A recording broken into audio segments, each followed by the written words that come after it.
ഒരു വീട് ഓരോ മനുഷ്യൻ്റെയും വലിയ സ്വപ്നങ്ങളിലൊന്നാണ്. കഷ്ടപ്പെട്ടും കടമെടുത്തും നിങ്ങളൊരു വീട് വയ്ക്കും. എന്നാൽ നിങ്ങളുടെ വീട്ടിലെ നിങ്ങളുടെ പിതാവോ മക്കളോ സഹോദരങ്ങളോ ആരെങ്കിലും ഏതെങ്കിലും ഒരു ക്രിമിനൽ കേസിൽ പ്രതിയാകും. തൊട്ടടുത്ത ദിവസം പോലീസും റവന്യൂ അധികാരികളും ബുൾഡോസറുമായി എത്തി നിങ്ങളുടെ വീട് ഇടിച്ചു പൊളിക്കുന്നു. കേരളത്തിൻ്റെ രാഷ്ട്രീയ സാമൂഹ്യ സാഹചര്യത്തിൽ ഇത്തരമൊരു കാര്യം നിങ്ങൾക്ക് സങ്കല്പിക്കാനേ കഴിയില്ല. എന്നാൽ ഉത്തരേന്ത്യയിൽ ഒരു വിഭാഗത്തിൽപ്പെട്ട മനുഷ്യരെ ഉന്മൂലനം ചെയ്യാൻ വേണ്ടി ഭരണകൂടം നടപ്പിലായിക്കൊണ്ടിരിക്കുന്ന ഏറ്റവും ഭീകരമായൊരു കുറ്റകൃത്യമാണ് ബുൾഡോസർ.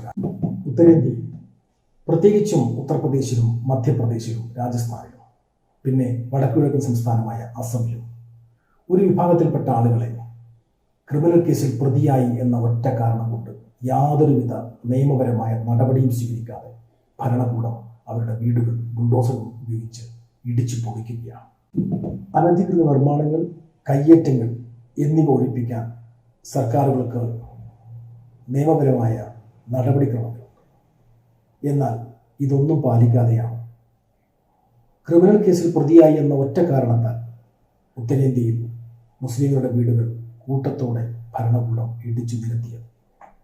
സർക്കാരിൻ്റെ ധാർഷ്ട്യവും ധിക്കാരവും കലർന്ന നടപടി കാരണം ഒരു നിമിഷം കൊണ്ട് തെരുവിലാക്കപ്പെട്ട അനേകം സ്ത്രീകളുടെയും കുട്ടികളുടെയും വന്ധ്യവയോധികരുടെയും കണ്ണീരും വിലാപവും ഭരണകൂടം കേട്ടില്ല. പക്ഷേ രാജ്യത്തിൻ്റെ പരമോന്നത കോടതി അവരുടെ കണ്ണീരിന് കണക്ക് പറയിപ്പിക്കുകയാണ്. ഒരാളെ കുറ്റവാളിയെന്ന് വിധിക്കാനും ശിക്ഷ നൽകാനും കോടതികൾക്ക് മാത്രമാണ് അധികാരം.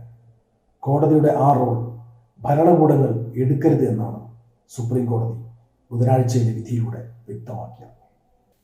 ഇത്തരം നടപടികളിൽ കടുത്ത ആശങ്ക രേഖപ്പെടുത്തിയ സുപ്രീം കോടതി രാജ്യവ്യാപകമായി കയ്യേറ്റങ്ങൾ ഒഴിപ്പിക്കുന്നതിൽ ഒരു മാർഗരേഖയും പുറത്തിറക്കിയിട്ടുണ്ട്. സമ്പൂർണ്ണ നീതി നടപ്പിലാക്കാൻ സുപ്രീം കോടതിക്ക് ഭരണഘടനയുടെ 142 അനുച്ഛേദ പ്രകാരം അനുവദിക്കപ്പെട്ട പ്രത്യേകമായ അധികാരം ഉപയോഗിച്ചുകൊണ്ടാണ് ജസ്റ്റിസ് BR ഗവായും ജസ്റ്റിസ് KV വിശ്വനാഥനും ബുൾഡോസർ രാജിനെതിരെ വിധി പ്രസ്താവന നടത്തിയത്.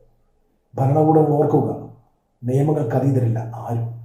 നിയമം നടപ്പിലാക്കാനും സംരക്ഷിക്കാനും ബാധ്യതപ്പെട്ടവർ തന്നെ നിയമം കയ്യിലെടുത്ത് സാധുജനങ്ങൾക്ക് നേരെ ബുൾഡോസർ പായിക്കുമ്പോൾ ഓർക്കുക, നിങ്ങൾക്ക് മുകളിൽ കോടതികളും മറ്റു പലതുമുണ്ട്.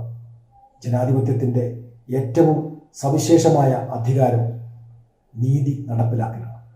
അതിന് പറ്റാതെ വരുന്ന സർക്കാരുകളുടെ ദുഷ്പ്രഭുത്വത്തിനെതിരെയാണ് ബുധനാഴ്ചയിലെ സുപ്രീം കോടതി. കോടതിയുടെ ഉത്തരവിന് വിരുദ്ധമായി നിയമം ലംഘിച്ചുകൊണ്ട് ബുൾഡോസർ ഉപയോഗിച്ച് കെട്ടിടങ്ങൾ പൊളിക്കുന്ന ഉദ്യോഗസ്ഥർക്ക് സുപ്രീം കോടതി കർശനമായ താക്കീത് നൽകിയിട്ടുണ്ട്. പൊളിച്ച കെട്ടിടങ്ങളിൽ ഉദ്യോഗസ്ഥരുടെ ചെലവിൽ പുതുക്കി പണിയേണ്ടി വരുമെന്നാണ് കോടതി ഉത്തരവിൽ വ്യക്തമാക്കിയത്. രാഷ്ട്രീയ യജമാനന്മാരെ തൃപ്തിപ്പെടുത്താനായി ഒരു പ്രത്യേക വിഭാഗത്തെ ലക്ഷ്യമിട്ടുകൊണ്ട് ഉത്തരേന്ത്യയിൽ നടക്കുന്ന ഈ ബുൾഡോസർ രാജിനെതിരെ കനത്ത താക്കീതാണ് സുപ്രീം കോടതിയുടെ വിധി. ബുൾഡോസർ എന്ന ആയുധം ഉപയോഗിച്ചുകൊണ്ട് ഒരു വിഭാഗത്തിൽ ഭീതി വിതച്ച് തങ്ങളുടെ മേധാശക്തി ഉറപ്പിക്കാനും അതുവഴി രാജ്യത്ത് പുതിയ രീതി സൃഷ്ടിക്കാനും ശ്രമിക്കുന്ന ചിലർക്കെങ്കിലും ഈ വിധി മുഖമടച്ച ഒരടിയാണ്.